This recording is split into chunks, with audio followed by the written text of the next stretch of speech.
make our planet great again. Je ne crois pas au modèle Amish. Le temps est venu de faire, d'agir.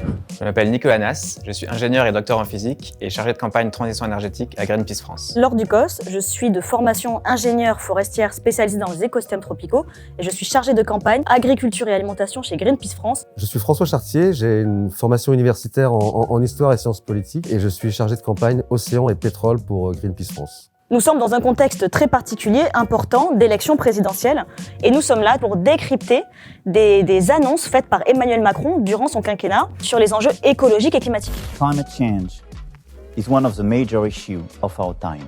We all share the same responsibility. Make our planet great again. Alors ce discours, on est en 2017, on est à peine 2 mois après l'élection d'Emmanuel Macron comme président. Et il fait ce discours un peu international en réaction à la sortie des accords de Paris, enfin de l'accord de Paris de Donald Trump, pour justement contre-attaquer sur le Make America Great Again. Toute l'idée, c'est justement de jouer sur un coup de com' pour essayer de redorer son blason à l'international et essayer de se positionner internationalement comme le fleuron du climat, comme à la pointe du climat, alors qu'il n'en est rien. Et d'ailleurs, il a multiplié ses discours un peu de com' tout au long de son quinquennat et ça lui a même valu le titre de champion de la Terre. Alors, l'accord de Paris, pour mémoire, c'est un engagement de la communauté internationale, des États, à mettre en place les mesures pour maintenir le réchauffement climatique en dessous d'1,5 degré. Et c'est ça qui permet d'éviter l'emballement climatique d'ici la fin du siècle.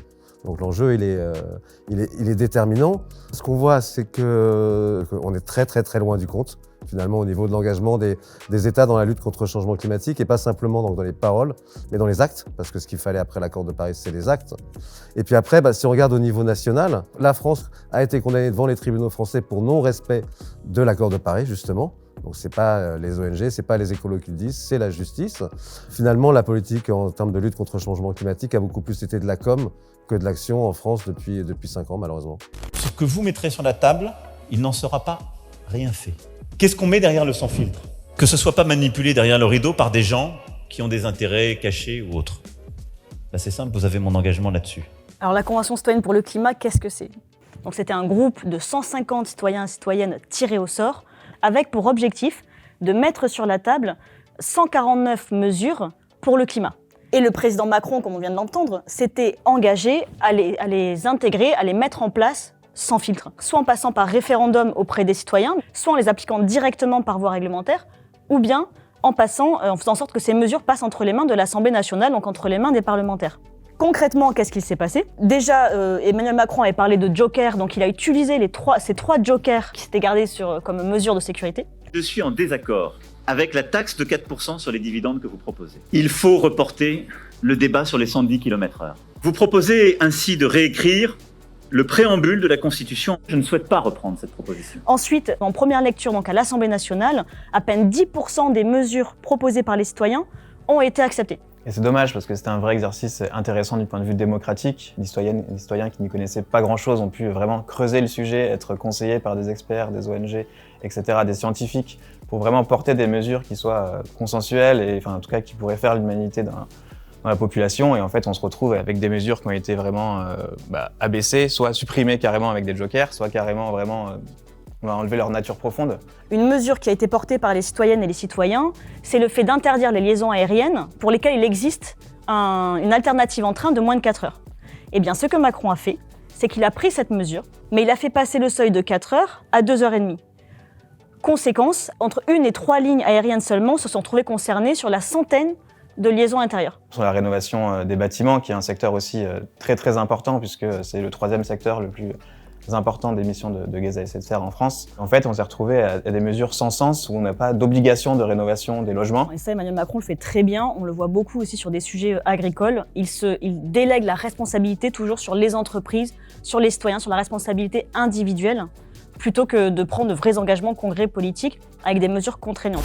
Et j'entends beaucoup de voix qui s'élèvent pour nous expliquer qu'il faudrait relever la complexité des problèmes contemporains en revenant à la lampe à huile. Je ne crois pas au modèle Amish. On est dans ce discours sur l'innovation, sur la haute technologie, avec les acteurs de ce secteur.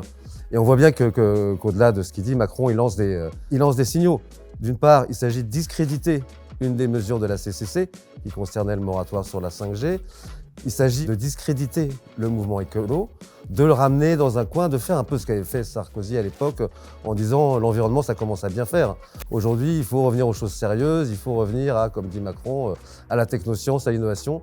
Il n'y a que ça qui sauvera le monde. On est vraiment face à un discours qu'on pourrait qualifier de l'ancien monde, c'est-à-dire qu'on est vraiment sur toujours plus de croissance, toujours plus de consommation, donc vraiment prôner la surconsommation et à aucun moment se poser les questions de nos usages de l'énergie, donc là en l'occurrence sur la 5G, de se poser la question de voilà, est-ce qu'on a vraiment besoin de continuer à toujours développer plus de technologie, plus de consommation, plus de production.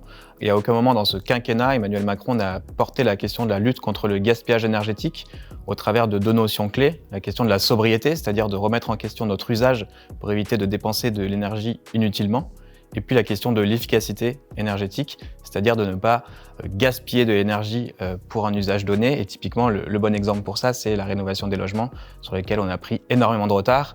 Et en France, on est dans un pays en Europe le plus en retard là-dessus. On a 5 millions de logements qui sont des passoires thermiques. On a 12 millions de personnes qui vivent dans le froid l'hiver ou qui ont du mal à payer leurs factures d'énergie. Nous devons répondre à l'appel de l'océan qui est derrière moi, ici à Biarritz, et à l'appel de la forêt qui brûle, aujourd'hui en Amazonie. Là, c'est un discours lors du G7 à Biarritz. On est à la fin de l'été 2019. Et pour mémoire, c'est un moment aussi dramatique, c'est qu'il y a les méga-feux. Il y a les méga-feux notamment en Amazonie et des méga-feux qui sont tous sauf naturels. En France, il faut savoir qu'on a une grande responsabilité en termes de destruction des écosystèmes forestiers en Amérique latine. Pourquoi ? Parce qu'on consomme, on est un très grand consommateur de viande, notamment de viande de porc et de poulet, et on donne à manger, entre autres, à ces animaux-là, du soja qu'on a importé et qui est fabriqué sur des terres pour lesquelles on a déforesté ou pour lesquelles on a dégradé des écosystèmes. Emmanuel Macron, là, avec ce discours qui est, comme tu l'as rappelé, dans un contexte de méga-feu où tout le monde a été pris à la gorge par ces images très choquantes de feux immense et de destruction des écosystèmes, essaie de se placer comme un sauveur, comme tu le disais. Et là, on se rend compte qu'encore une fois, il y a un décalage entre les annonces et les actes. Puisqu'en France, ça fait des années qu'un travail est fait dans les ministères sur ce qu'on appelle une stratégie nationale de déforestation importée. La déforestation importée étant cette déforestation engendrée par l'import de produits que nous consommons ensuite, nous les Français.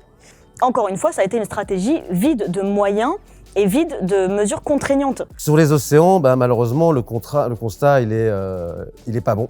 Alors que la communauté scientifique dit qu'il faut protéger 30% des océans, on est très loin de cette ambition de protection.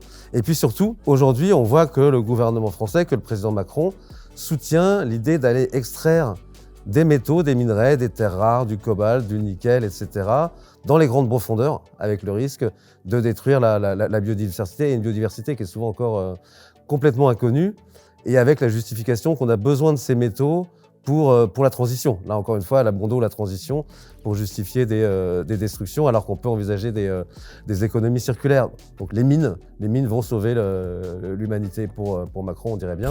J'ai demandé au gouvernement de prendre les dispositions nécessaires pour que l'utilisation du glyphosate soit interdite en France dès que les alternatives auront été trouvées, et au plus tard dans 3 ans.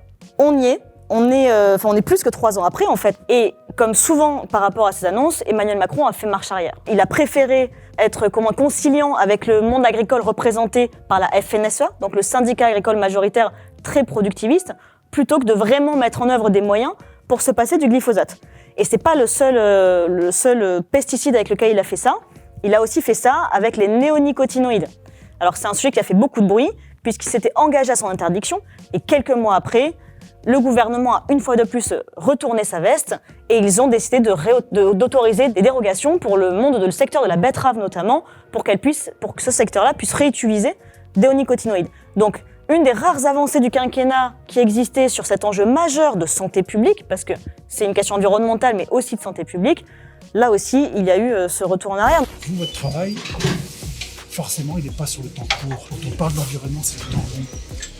Malheureusement, vous ne le verrez pas pendant votre mandat. Et on voit d'ailleurs à quel point les non-décisions il y a longtemps conduisent à ça. Les écosystèmes. Exactement. Effectivement, l'histoire jugera. Par contre, la justice, elle a déjà tranché pendant le quinquennat d'Emmanuel Macron et a condamné l'État pour son inaction climatique et le non-respect de ses engagements.